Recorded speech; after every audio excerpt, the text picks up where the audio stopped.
Welcome to our next installment of developing an Oculus Quest game experience thingy without doing any coding. I think we're on 4 now. What we're doing now is I promised last week we would grab stuff.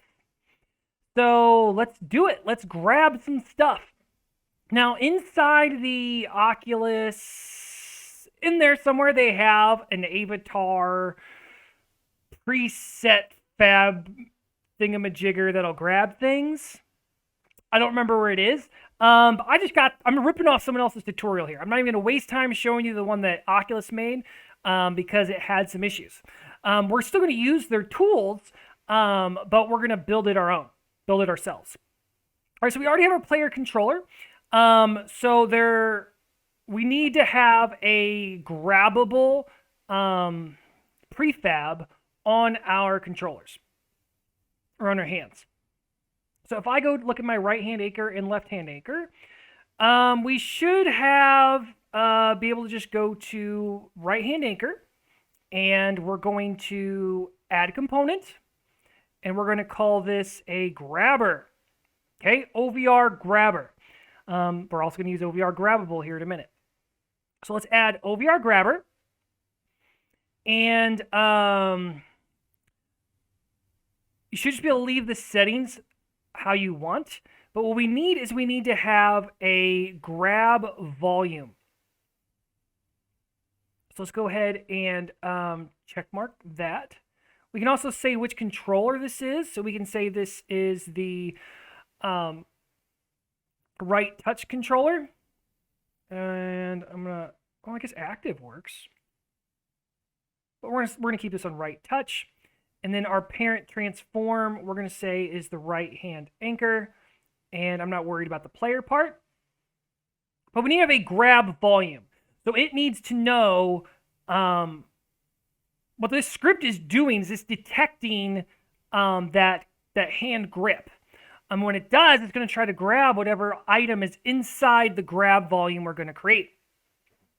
So all we need to do now is we need to add one. So to make it easier to see visually, we're just going to right-click on the right-hand anchor, and we're just going to add a sphere. All right, now that's a pretty dang huge volume. Let's scale it down to, I don't know, what does 0.2 look like? All right, still kind of big. Our controllers are inside our body here. I'm going to right-click and scroll down. Use my scroll wheel to scroll down to zoom out a bit. See, there's our controller right there. So our grab volume's a bit big still, so I'm going to go 0.1.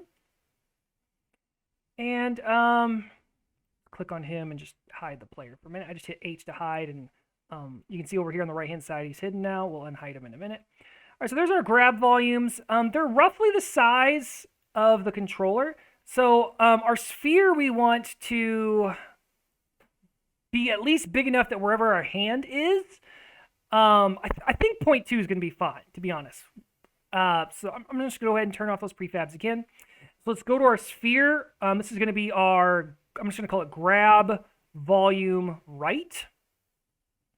But we want our collider to be a trigger because we don't want it to actually keep the hand from moving anywhere. We don't want it to knock anything over. And then I'm going to just uncheck the mesh renderer. And the only reason we even did this, like I could have just added a sphere collider directly to the right-hand controller, but this just makes it easier to visualize where it's going and what we want. So since we like the grab volume right, I'm just going to Control-C on that, and I'm going to go put it on the left-hand anchor, Control-V, and it didn't go there, so I'm going to drag and drop left-hand controller, Control-V, and it's already zeroed out. Grab volume R. This is going to be grab volume left. And it's so weird to me that the scales never quite copy right. Like we went 0.1, but when we moved it over, it went 0.0999. I don't know why that does that. But there we go. I'm just going to change that back. So we should already be fine because it's already zeroed out on the left-hand controller, on the left-hand anchor. Right? There it is. Grab volume left, grab volume right. So on our right-hand anchor, which is where we started, we added the OVR grabber script. Now we just need to know what our grab volume is. So I'm just going to grab volume R. And I haven't done this in weeks, if not months. Just doing this off the top of my head. I'm hoping I'm doing this right. I don't have to start over. All right, and so that should be enough. Parents the held object. I think we have to check mark that, but let's wait because I think it's just going to show. I think it's going to check this automatically. Like it's just going to give us a visual indicator when it has the object, if I'm not mistaken. Move hand position I've never messed with before, so you can experiment with those things. But let's just go ahead and go to our left hand anchor, and yeah, just go to the left hand anchor, add component. This is our grabber. Automatically added the rigid body. We need to add ourselves a volume. Grab volume L, drag it in there. This is going to be the left touch controller. And the parent transform is going to be the left hand anchor. Boy, I hope I'm doing this right. All right, so now we need to have items to grab. So that's really straightforward. There's lots of items in our scene that could be grabbed. So let's just start choosing some of them. Let's do, I locked everything so I can't, we'll turn that back. I couldn't touch everything, so now I can't touch everything. All right, so let's just grab like lots of stuff. So that's an icon. Let's search all icons that are in this scene. And they're all pretty much just coins. And there's an arrow somewhere. Okay, so we're just going to grab all of those. Add component, OVR grabbable. It's going to be a little mesh colliders. As long as they have a mesh collider, they should be fine. There's grab points. I've never messed with that, but that's another way that you can make it look more realistic. Let's see what we have in the prop department. We got lots of cones and crates and ladders and targets and swords. So let's just grab all those. And let's just add a component, OVR grabbable. Yeah, and let's just see if that was enough. Let's see if that did anything. So let's go turn the, I'm curious if I turned it on the car. We need to put it on the car. For sure, got to put this on the car. So let's go OVR grab. That'll be fun. Okay. All right, I forgot one important thing for any of this to work, and everything needs to have a rigid body on it. So we need to go add components and add rigid body. You do want to make your rigid bodies, your settings however you want.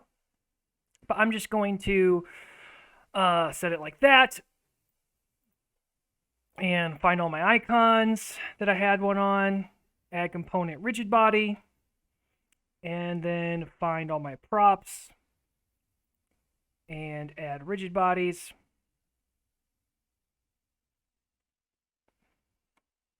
All right, and I think that might be enough. So now let's test it in the headset. One more thing before we test this out that I just remembered is on our hand anchors where our OVR grabber script is, we need to put our grip transform, which is just going to be our right hand anchor. And then if I go to my left hand anchor, I also need to take my left hand anchor and move that to the grip transform as well. And on top of that, for our anchors, the right-hand anchor, we want to make our rigid body kinematic. Our left-hand anchor, we want to make our rigid body kinematic because we don't actually want the world physics to affect those hands because our hands in the real world are affecting our hands. And our grip transforms, we set the parent transforms, clear those out. I got grip transform, parent transform, backwards. So on the OVR grabber script, on both the left-hand anchor and on the right-hand anchor, clear out the parent transform. All right, so let's put the headset on and test this out. There we go, all of our stuff in the sky falling through the ground. No problem.